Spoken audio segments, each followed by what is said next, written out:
كان يا ما كان في قديم الزمان، حتى كان الحبق والسوسن في حجر النبي العدنان عليه أزكى الصلاة وأبهى السلام.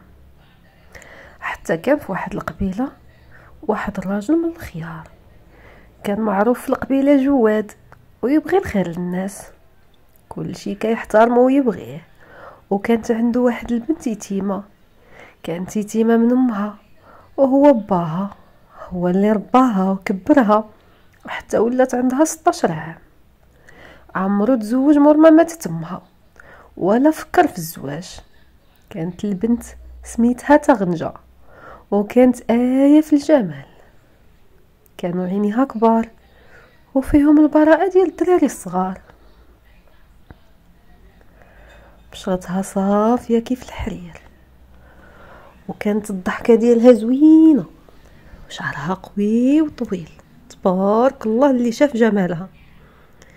كان باها ديما كيخاف عليها من عين الناس ملي وهي كانت صغيرة، وفاش كبرات سد عليها في الدار وبعدها من عينين الناس، ما كانت كتعرف حتى واحد من غير باها.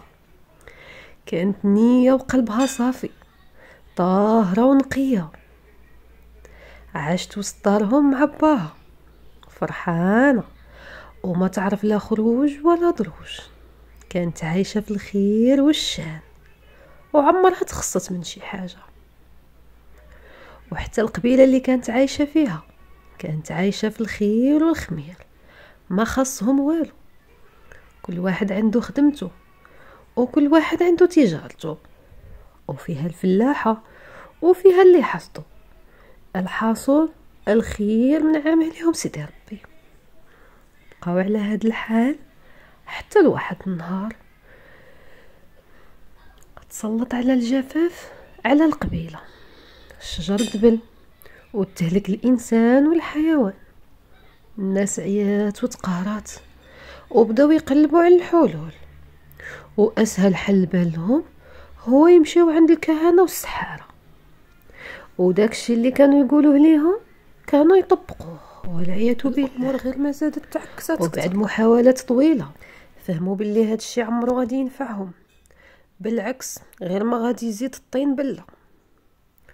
وواحد النهار تجمعوا ناس القبيلة وقصدوا دار الحكيم.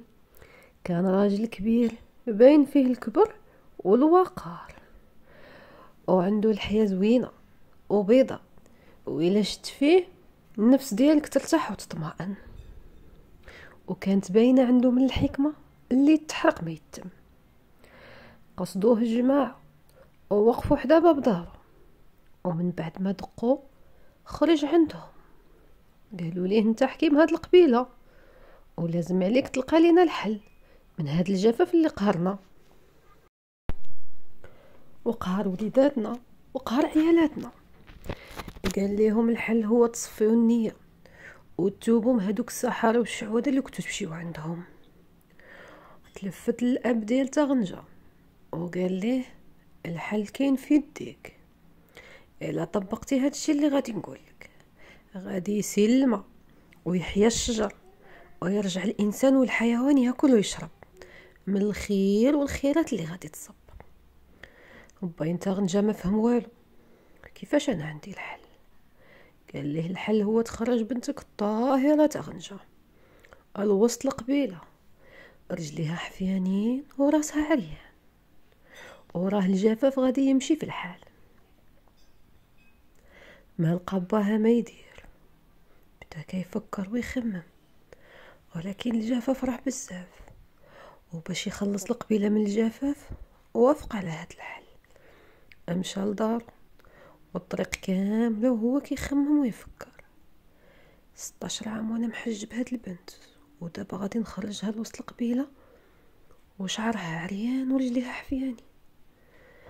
بدا كيفكر حتى وصل للدار وقال غادي نتوكل على الله ونطبق هادشي باش نخلصوا القبيله من الجفاف. عيط لبنته وطلق ليها شعرها، وتبارك الله على السعد اللي جا مطلوق. بدا يقرا عليها وعنقها وزير عليها وهي ما فاهمه والو. سولاتو ياك لاباس با، شنو هادشي كدير؟ قال ليها هذا هو الحل باش نحيدو الجفاف. شرح ليها وفهمها شنو قال لهم الحكيم. فرحت هي بشنو سمعت، قالت ليه توكل على الله. حيد ليها صباطها وخرجوا، وغير بداو يتمشاو شويه بدات ريح قويه، وبدا البرق والرعد، وطاحت الشتا. تبارك الله، 4 أيام تابعة وتلك ليالي. أروات الأرض وحيدت عطشها. فرحوا الناس بهذا الخير، ومشاو قاصدين دار تغنجة يشكروها ويفرحوا معاها.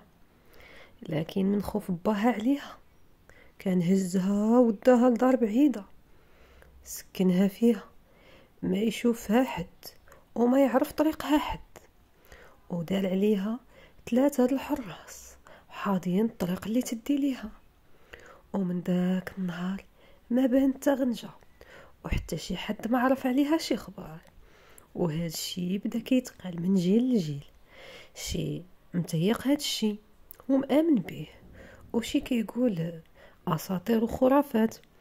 ولكن كاين بعض القبائل اللي حد الساعه مازال الا هددهم الجفاف يخرجوا يغنيو بسميتها، وكيقولوا تاغنجا يا تاغنجا يا ربي تعطينا شتا.